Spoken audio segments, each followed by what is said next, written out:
இத பாருங்க கவுண்டரே, கோர்ட்டு கேஸ்ன்னு வந்தா நாங்க சொன்னபடிதான் கேட்கணும். அதை விட்டு போட்டு நான் தான் கொன்னேன்னு தொடர்ந்து உண்மையே பேசிட்டு இருக்கும் சம்சாரம். அப்படி இருந்ததுன்னா கண்டிப்பா ஜாமீன்ல எடுக்கவே முடியாது கவுண்டரே. என்ன வைக்கலையா? இதுக்கு ஒரு வழியே இல்லையா? ஒரே ஒரு வழிதான் இருக்கு கவுண்டரே. என்னங்க? பொய் சொல்லணும். அப்படி பொய் சொல்லன்னு வச்சுங்க, எங்க பொழப்பு நடக்காது. அப்படி பொய் சொல்ல மாட்டேன், உண்மையை தான் சொல்லுவேன்னு சொன்னா உங்க பொண்டாட்டி ஜாமீன்ல எடுக்க முடியாது.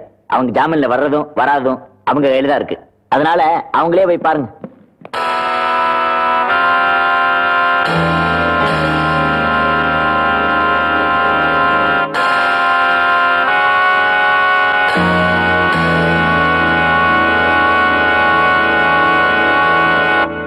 நான் சொன்னதுல என்னங்க தப்பு? ஊருக்கே நீதி சொல்ற கவுண்டரோட பொண்டாட்டி உண்மையை சொல்றதாங்க நியாயம். நான் செஞ்ச காரியத்துக்காக வெக்கப்படலீங்க, பெருமைப்படுறேன். இல்ல புள்ள, 1.5 கடத்துல தாலி கட்டினதுக்காக நான் தான் ரொம்ப பெருமைப்படுறேன்.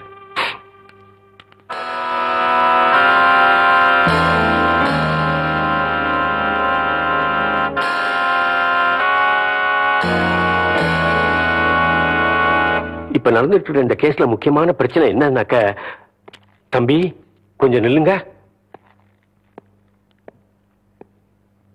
நீங்க சின்ன கவுண்டர் தானே? ஐயா, உங்களுக்கு என்ன உங்களுக்கு தெரியாது. ஆனா உங்களை எனக்கு நல்லா தெரியும். உங்க மாதிரி ஆளுங்களோட காலடி இந்த மாதிரி இடங்கள்ல படவே கூடாது. நீங்க இங்க வந்திருக்கீங்கன்னா உங்களுக்கு ஏதோ பிரச்சனை இருக்குன்னு நினைக்கிறேன். ஐயா, உங்க பிரச்சனை எதுவா இருந்தாலும் என்னால முடிஞ்சவரையும் தீர்த்து வைக்கிறேன். வாங்க வாங்க.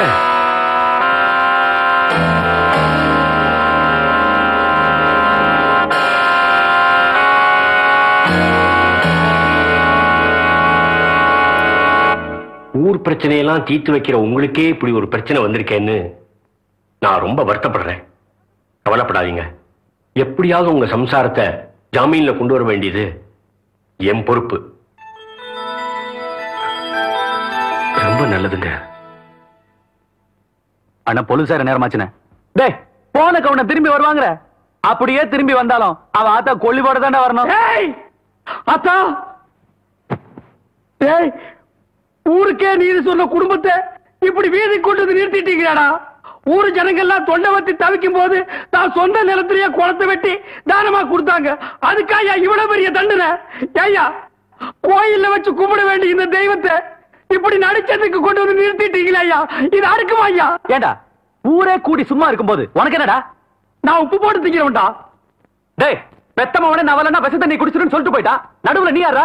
நான் வேணா அந்த ஆத்தாவுக்கு பிள்ளையா இல்லாம இருக்கலாம்யா. ஆனா ராமருக்கு ஒரு அணில் மாதிரியா? நீங்க எல்லாம் குடியாரவங்களா ஐயா? 25 வருஷமா நான் செஞ்ச தப்புக்கு இப்பதான் நான் பரிகாரம் தேட போறேன். இத்தனை நாள் உங்க துணியை துவைச்சனே, அதுக்காக நான் வெட்கப்படுறேன்யா. ஐயோ, இதுவரைக்கும் உங்க அழுக்கு துணியெல்லாம் நான் துவைச்சிட்டு இருந்தேன். இனிமே உங்க மனசுல இருக்கிற அழுக்கு நீங்களே துவைக்கணும். அது வரைக்கும் இந்த ஊர் ஜனங்க துணியை துவைக்கவே மாட்டேன். இது இந்த ஆத்தா மேல சத்தியம்யா. டேய், அவன் அந்த இடத்தை விட்டு இழுத்துட்டு போங்கடா. ஆத்தா, ஆத்தா, ஆத்தா, ஐயோ என்ன விடுங்கய்யா, என்ன விடுங்கய்யா, என்ன விடுங்கய்யா. ஆத்தா, ஆத்தா. பொழுது சாஞ்சிட்டு இருக்கு. இந்த ஊர் ஜனங்களை யாராவது ஒருத்தர் அந்த விஷத்தண்ணி எடுத்து கொடுங்கய்யா.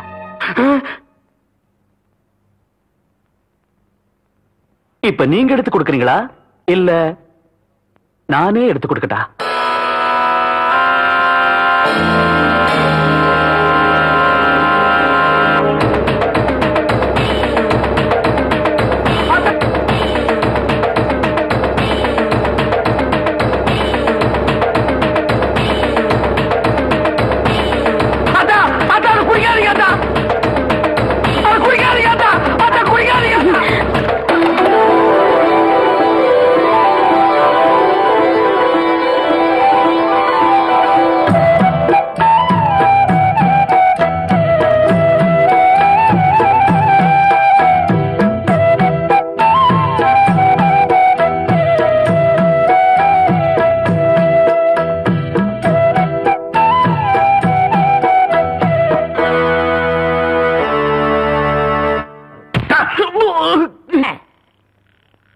என்ன படுத்துக்கிட்டு இருக்கீங்க?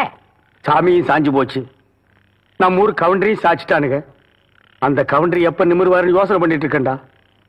என்று அது கையில தேங்காய் பழம் தட்டு ஏதாவது காதுத்துக்கு போறியா? இல்லண்ணே, நீங்க இந்த தொழில விட்டீங்கல்ல, அதனால அந்த பதவியை நான் ஏத்துக்கலாம்னு. நான் பாத்துக்கிட்டு இருந்தது மந்திரி பதவி, அத நான் விட்டுட்டு போறேன். அதுக்கு பதிலா நீ ஏத்துக்க. ஏய், எனக்கு சூடு சொரணை இருக்குடா. அதனாலதான் இந்த ஊர் அயோக்கிய துணியை துவைக்க. உனக்கு தான் சுத்தமா அது இல்லையே. ஆமா, உன்னை நம்பி எவன்டா துணி போட்டா? இவர் தானே. இவரா? ஓ, இவரா? ஆமா, நீங்க முதல்ல பதவி ஏத்த உடனே இவர் அயல் நாட்டு அதிபர் செலவிய இவர்கிட்ட கொடுத்து இவரு சோதனை பண்றாரு. டேய், இவனே ஒரு இத்து போனவன். இவன் போட்டிருந்தது ஒரு இத்து போன பனியன். இவங்கிட்ட சலவைக்கு எடுத்த நீயும் ஒரு இத்து போனவன். ஒட்டு மொத்தமா குளத்துக்குள்ள இறங்கி குளத்தை கெடுத்துறாதீங்கடா. ஐயோ, அப்படிலாம் செய்ய மாட்டோம்னே.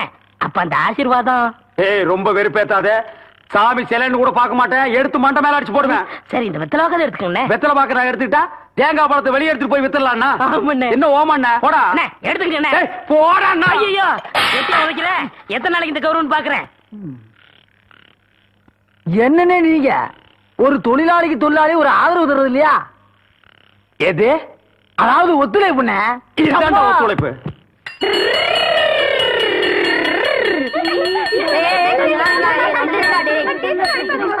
சீக்கிரம்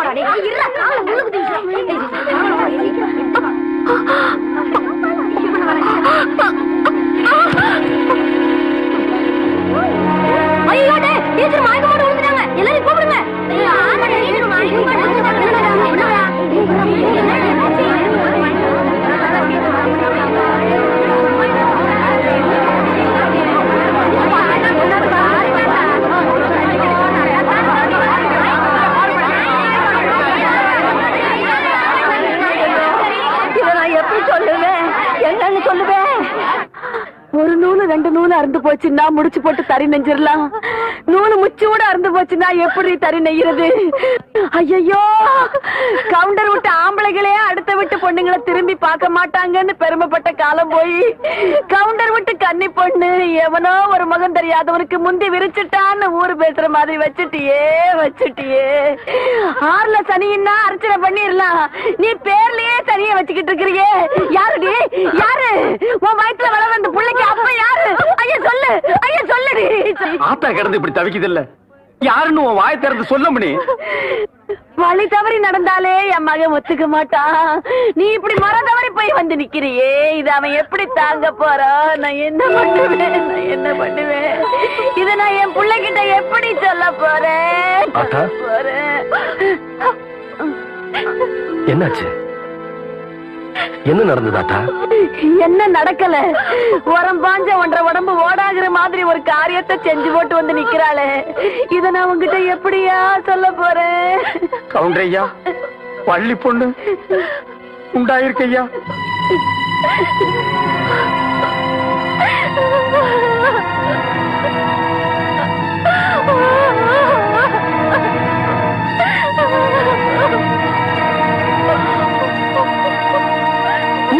தப்பு நடந்தாலே கவுண்டர் சரியா விசாரிச்சு தீர்ப்பு சொல்லுவாரு. இப்ப தான் வீட்டுக்குள்ளே நடந்தத விசாரிச்சு சொல்லாமலா இருப்பாரு?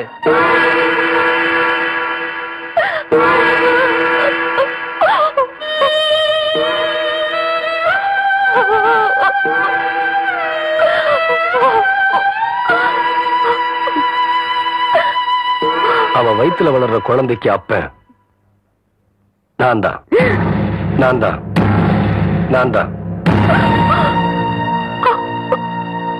பெரிய மனுஷன் வீட்டு விஷயம் இப்படித்தாப்பா. பொண்டாட்டி இருக்கும் போதே இன்னொன்னு வச்சுக்குவாங்க. இது கவுண்டர் விஷயத்துல உண்மையாயிடுச்சு பாத்தியா?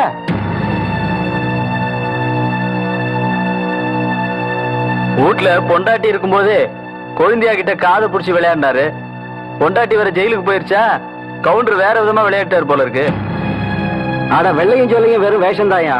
வெப்பாட்டி வச்சுக்கிறவன் தான் பெரிய மனுஷன் ஆகி போச்சு பாத்தியா? இது என் வீட்டு விஷயம். இதுக்கு மேல யார் பேசினாலும் நல்லா இருக்காதுன்னு நினைக்கிறேன். வாவுல உள்ள போலாம். டேய் தவசி, நில்றா. அவளை எப்படி பாத்துக்கணும்னு எனக்கு தெரியும். இந்த வீட்டு கௌரவத்தை காப்பாத்துறதுக்காக ஒருத்தனை வெட்டி போட்டுட்டு ஜெயிலுக்கு போனாலே அவதான்டா என் புள்ள. அவ காப்பாத்துற கௌரவத்தை தெருவுல கொண்டாந்து நிறுத்திட்டியே, நீ எனக்கு பிள்ளையும் இல்ல, நான் உனக்கு ஆத்தானும் இல்ல, இந்த வீட்டுல உனக்கு இடமும் இல்ல. போயிரு. அத்தா, இன்னொரு தடவை என்ன ஆத்தானு கூப்பிடாத, என் மூஞ்சில முழிக்காத. போயிரு.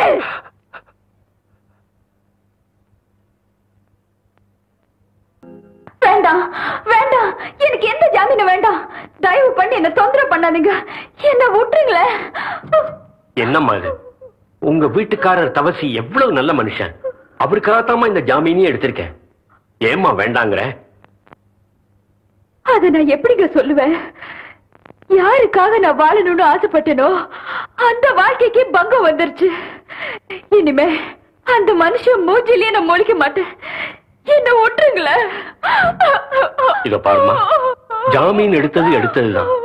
எப்ப நீ போகணும்னு விரும்புறியோ அப்ப போகலாம். நான் வரேம்மா.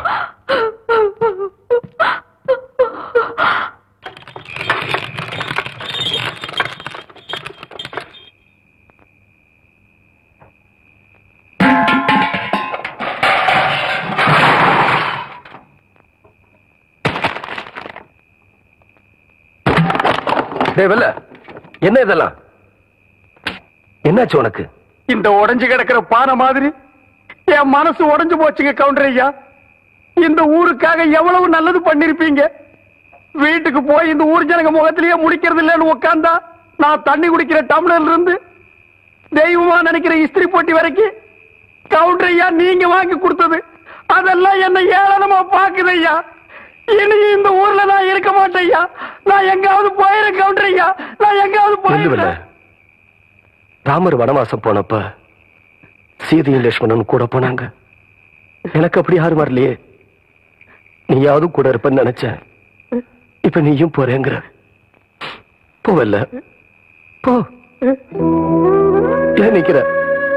போ. கவுண்டர் ஐயா, நான் உங்களை விட்டு போக மாட்டேயா. நான் உங்களை விட்டு போக மாட்டேயா. ஏண்டி கத்துற? மரியாதையா உண்மையை சொல்லு. சொல்லுடி, சொல்லு சொல்லு சொல்லு. உன்னை என்ன செய்றேன் பாரு. எழுந்திரடி, எழுந்திரி. போட்டுக்கு கொடுத்த ரவிக்கு எல்லாம் காணாம எங்கடின்னு கேட்டா தெரியாதுன்னு சொல்லி பிடிவாதமா பிடிக்க. நீ பட்னி கிடந்தா மட்டும் நான் விட்டுடுவேன் நினைக்கிறியா? அடிக்காதீங்க சித்தி. அடிக்காம பெத்த அப்பனையே காட்டி கொடுக்கிற உனக்கு கல்யாணம் வேற கேக்குதாடி? சொல்லுடி, சொல்லு. டேய் தம்பி, இவளை வெளியே விட்டா இவங்க அப்பா மட்டும் இல்ல, நம்ம எல்லாரும் மாட்டிப்போம். இவ வெளியே போகாம நீதான் பாத்துக்கணும். என்னங்க புரியாம பேசுறீங்க? இப்ப உங்க பொண்ணோட வாய் அடக்கல, அப்புறம் நம்ம எல்லாரும் ஒட்டு மொத்தமா அடங்கி போயிட வேண்டியதுதான். ஐயா, ஐயா, உங்களை பாக்கிறதுக்கு தூக்கநாயக்கம் பாலத்துல இருந்து மாப்பிள்ளை வீட்டுக்காரங்க வந்திருக்காங்க. இது பாருங்க, 5-6 தடவை லெட்டர் போட்டாச்சு, 2-3 தடவை ஆள் அனுப்பிச்சும் பார்த்தாச்சு. நீங்க கல்யாணத்தை நடத்துற மாதிரியே தெரியலையே. அதான் 2 லோன் கேட்டு போலான்னு வந்தனுங்க. என்னப்பா சும்மாடா, எத்தனை நாளைக்கு காத்துட்டு இருக்கிறத? என்னங்க இது? இந்த கல்யாணம் நடக்கலையேன்னு முறைப்படி வருத்தப்பட வேண்டியது நாங்க.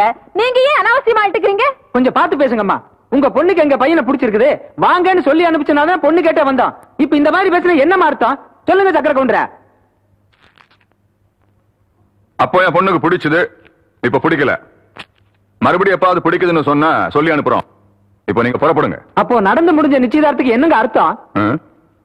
நடந்து முடிஞ்ச கல்யாண வாழ்க்கையே சரியா இருக்க மாட்டேங்குது. நீங்க நடந்தா நிச்சயதார்த்தத்திலே நிக்கிறீங்க. என்னங்க இது ரொம்ப அநியாயம் பண்றீங்க. தம்பி, போயிடணும்னு சொன்னா போயிடணும், இல்லன்னா நாங்களே அனுப்பி வச்சிடுவோம். சௌகரியம் எப்படி? வாடா போலாம்.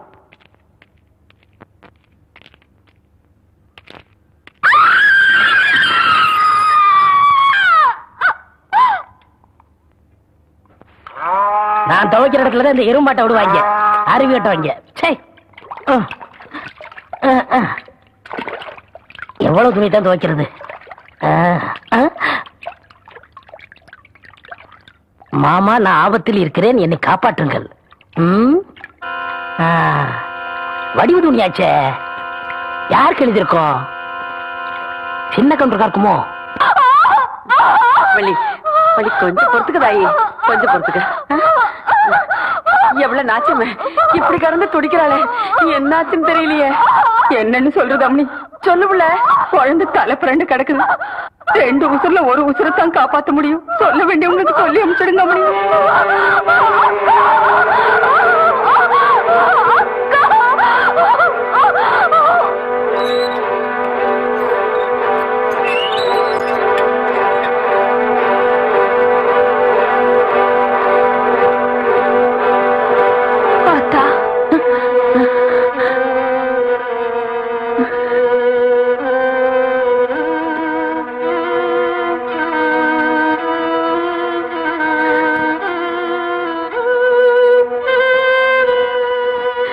என்றா இந்த கிழவி பெத்த மகனுக்காக வக்காலத்து வாங்க வந்திருக்காளேன்னு நினைக்கிறியா?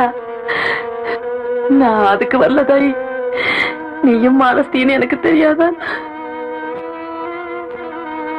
நீ அம்மாவா இருந்த ஆளாக்குனியே உங்களோட தங்கச்சி. அவ இப்ப அம்மா ஆக போறா. ஏருசுருக்காரி, முத பிரசவம்.